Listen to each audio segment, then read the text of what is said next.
Hai, selamat pagi anak-anak. Bagaimana kabar kalian hari ini? Semoga kalian tetap dalam keadaan yang sehat ya. Nah, hari ini kita akan melanjutkan pembelajaran IPA kita, yaitu tentang penggunaan konduktor dan isolator dalam kehidupan sehari-hari. Nah, kamu tentu masih ingat bukan mengenai 3 cara panas itu berpindah, yaitu secara konduksi, konveksi, dan radiasi.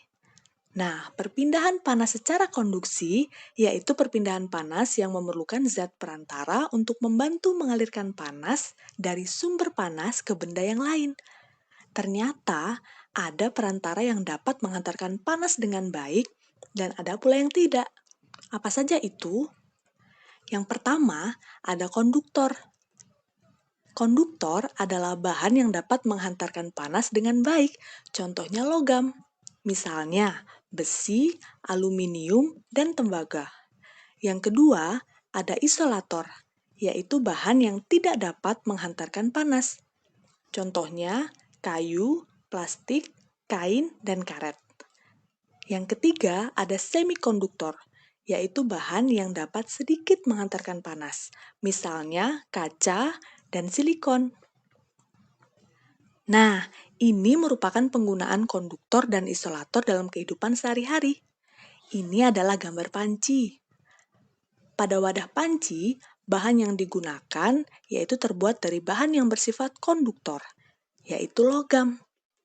Hal ini bertujuan agar panas dari sumber panas, misalnya api kompor, dapat merambat ke panci sehingga makanan di dalamnya menjadi matang. Nah, lalu pada bagian pegangan atau gagang panci, terbuat dari bahan yang bersifat isolator, misalnya kayu atau plastik.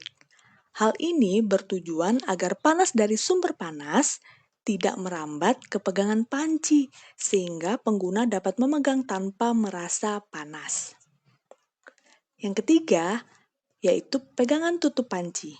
Nah, bahan yang digunakan biasanya terbuat dari kayu dan plastik, ataupun karet. Nah, bahan ini merupakan bahan yang bersifat isolator.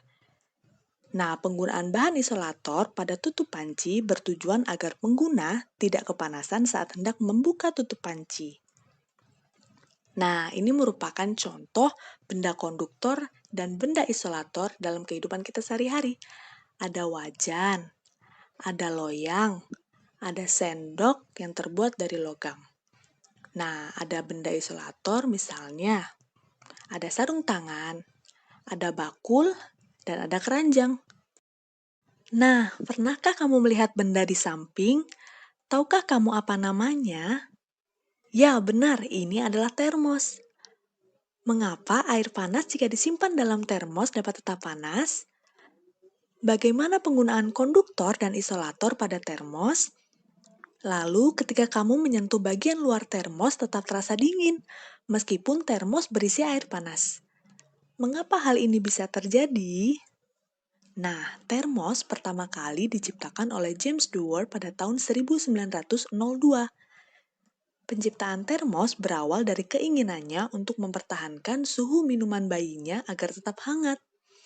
Awalnya, termos hanya berupa botol vakum atau wadah kaca yang terdapat ruang antar dindingnya dan dilapisi perak untuk mempertahankan panas.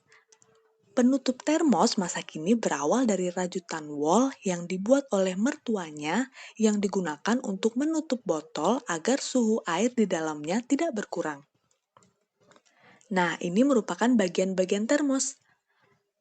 Ada tutup sumbat termos, ada dinding dalam kaca, ada dinding luar kaca, ada tempat untuk mengisi air, lalu ada ruang hampa udara atau vakum, ada dinding pelindung kaca, dan ada karet penahan kaca.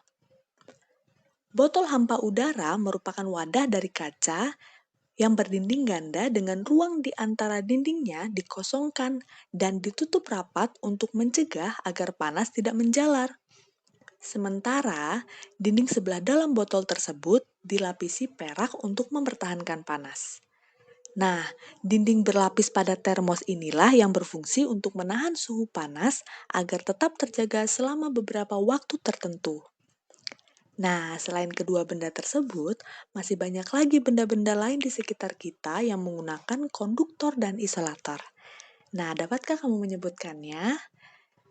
Nah, sekian pembelajaran hari ini tentang konduktor dan isolator. Terima kasih karena sudah menyimak video dengan baik, dan sampai jumpa bertemu di pembelajaran selanjutnya.